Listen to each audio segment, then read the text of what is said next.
As you know, at DX we love helicopters and we love to make them affordable for everybody.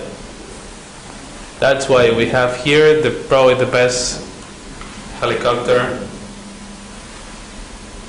with 3 channels.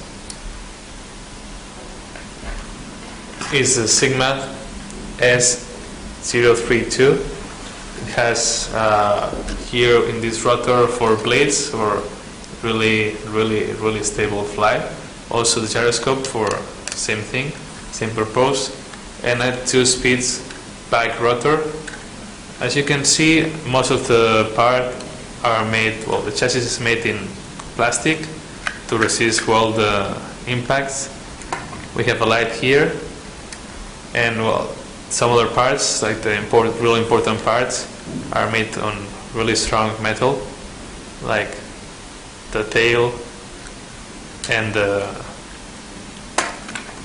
skis. I think it's called like that. And well, now we're going to show the remote control. Here we have the throttle, and here we have just basically to go forward, backward, right and left. That's the on and off button, and this one is for adjusting the rotation.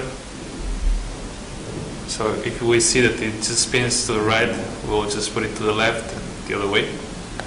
And this one is for the tail motor. Just basically makes it go faster or slower according to what we want. So well, let's fly it.